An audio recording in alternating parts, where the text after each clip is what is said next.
Kain tayo mga langga.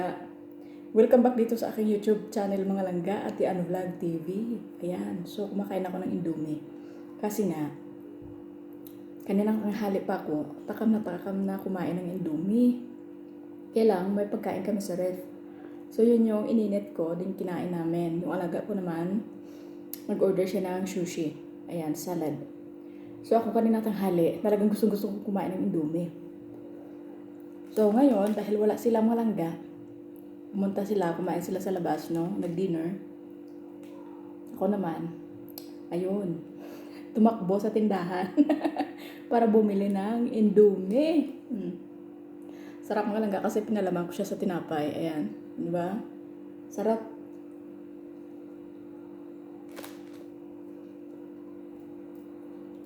Maalala ko malangga nung nagtatrabaho ko sa Baclaran. Nagtitinda ako.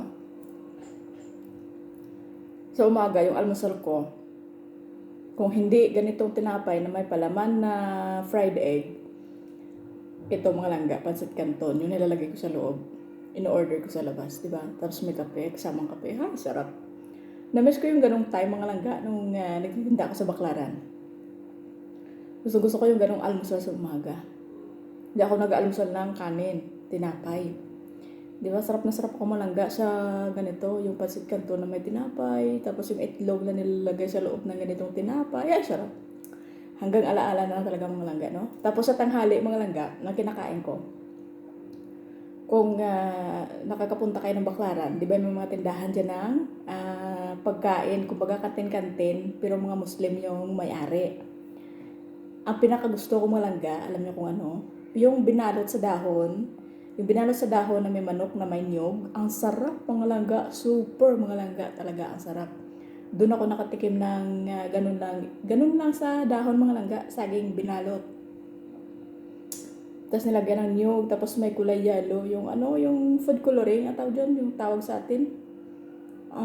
Ano ba tawag sa atin, yung kulay dilaw na yan. Nilalagay din natin sa Balenciana, di ba? So yun, ang sarap mga langga, super. Ibang-iba talaga sila magluto mga langga. Kahit kunting manok lang pinatong sa may kanin, ang sarap mga langga. Paborito ko yun sa tuwing tanghali, yun ay in-order ko. Di kaya, meron pa ibang klase mga langga, no? Pero yung pinakagusto ko yung ganong kanin. Kanin na may nyog, na may chicken, ang sarap. Tapos yung ano pa, yung tawag doon, yung parang manok na may kunting maanghang, tapos yellow yung sauce, ano tawag sa kanila. Yung parang kare-kare sa atin mga langga, pero sa kanila ibang tawag. Tapos medyo maanghang siya mga langga, ang sarap din. Yun yung lagi kong pagkain nung nagtitinda ako sa Baclaran dati.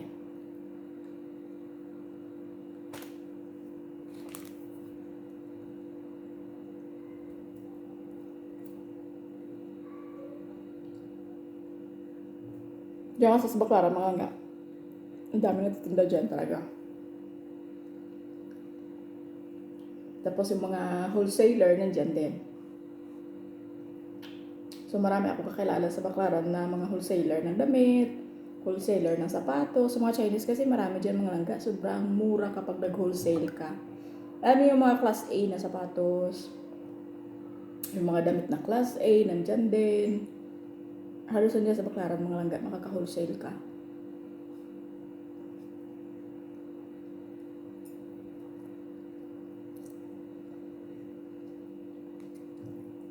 Namiss ko yung ganong time mga langga. Yung pagtitinda ko sa Baclaran, maliliit pa mga anak ko noon.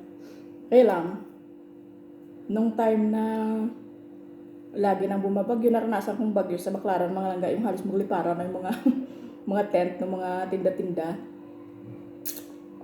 Tapos pag uwi ko sa bahay, grabe ang bagyo. Ay, Yolanda yata ito yun mga langga, yung talagang bumaha ng husto. Yolanda yata yun, nakapangalan pa ng nanay ko, Priya Padamgo. Grabing baha mga langga, doon ko naranasan na naglakad ako sa gitna ng kalsada ng tubig mga langga hanggang dito. Pumunta ako sa kabila para sa kanila nanay para manghingi ng kandila. Kasi yung kami, nabot na kami ng tubig hanggang tuhod. So doon ko naranasan ng mga langga no, na parang nagkaroon ako ng phobia sa mga baha-baha. Kaya inuwi ko yung mga anak ko sa probinsya. Mga maliliit pa.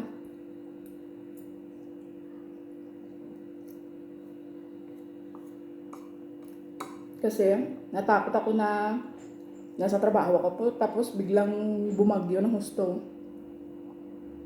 Tapos yung naupahan namin dati, walang taas, baba lang. So, pumasok lahat ng tubig hanggang tuhod. Lahat ng mga gamit namin, mga pinatong namin sa katre. Doon ko naranasan talaga malangga yung baha na talagang kumbaga nag-ano sa akin na nagkaroon ako ng phobia sa mga ganong sitwasyon mga langga, no? So, nag-decide ko nga uuwi mga anak ko sa probinsya. Ayun. Then, saka ako magtrabaho ulit. So, ulit nagtinda-tinda pa nga ako sa probinsya mga langga.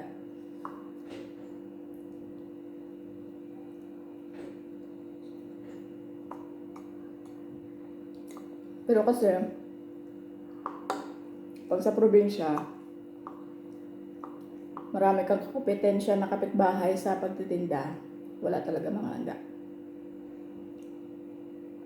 Ako siguro yung napuhunan ko sa tindahan ko, malaki rin mga langga. Naipon din.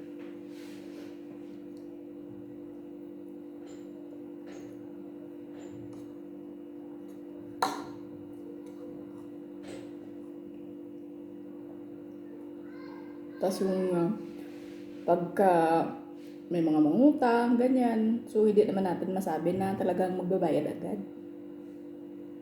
Ako, nangungutang ako mga langga, pero talagang hindi ako makatulog pagka may utang ako mga langga. So, nag-try din ako naglinding-linding mga langga, no? Wala din pala mga langga. Ay, nako, grabe. Grabe, gidya ka buisit mga langga. Kung may linding ka, tapos may tindahan ka. Grabe. Hindi worth it mga langga.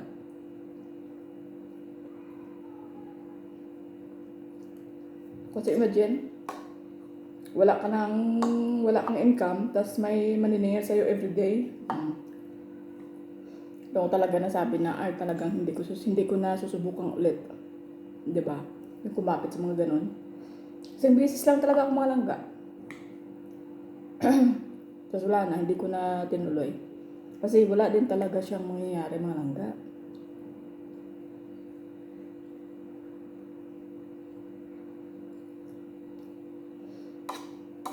Kaya pansin ko,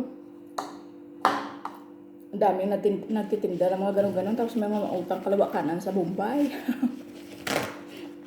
Tapos araw-araw ang bayaran.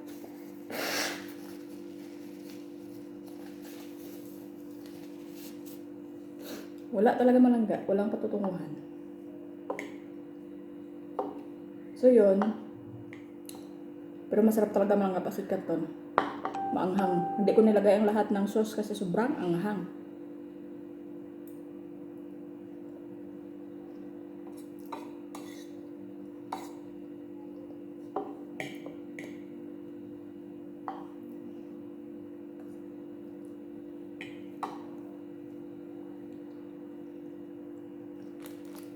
Ang tagal na rin kasi hindi ako kumain ng mga langga.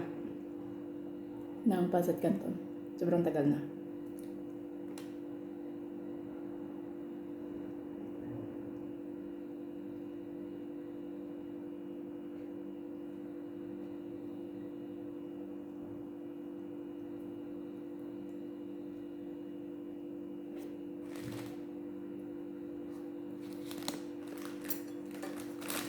Dalawa tinapay ko, pero mukhang hindi ko naman kakain ng isa.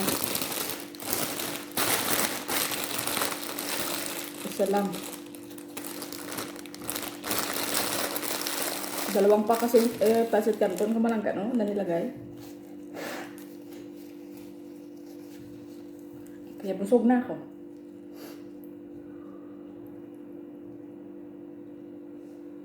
Hindi na siya makakain yung isa.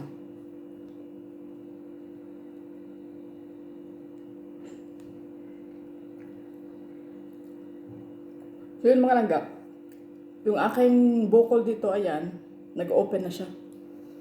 So, gumagaling na siya. Kaya lang, hindi ko siya masyadong nilalagyan ng bandage kasi nagkakaroon ako ng irritation sa bandage, sa plaster. Ito din mamaya tatanggalin ko to.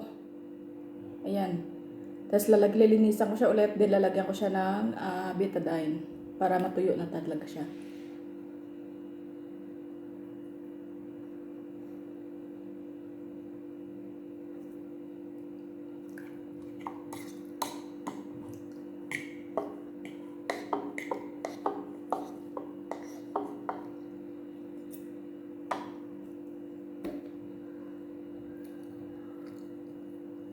ang aking lumang channel mga langga.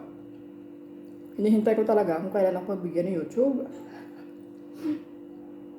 Kasi sabi niya, kaya ko pa namang mag-reapply. So parang tinamad daw malangga kasi nga yung watch hours, grabe yung binawas niya.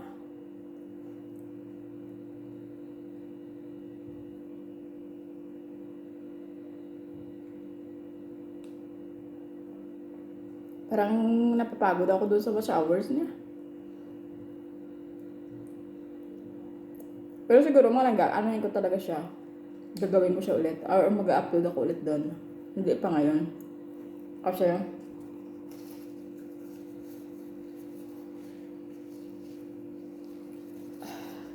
tumutulon ako sa ilong ko kasi maanghang yung kinakain ko mga langga. Parang napagod ako doon sa isang channel ko. Pero tatrabahoin ko siya mga langga soon.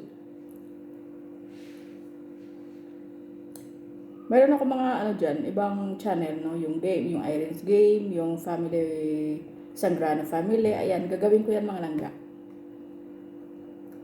Kasi yung Sangrano Family, kailangan kaming family nagbablog.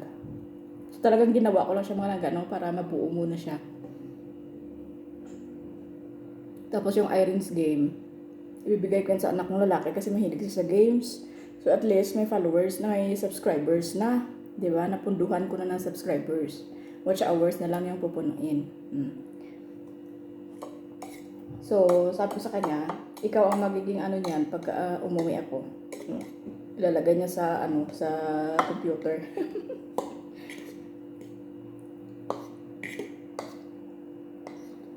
Mahilig kasi sila mga langga, no? Ano sila sa games mga langga? O di, bibigyan mo ng games na mapagkakitaan nila, di ba? Kaysa doon sila umupo sa harapan ng computer, magsayang sila ng internet everyday, tapos walang income na pumapasok. Napapagod lang sila, tapos naubos yung ng internet.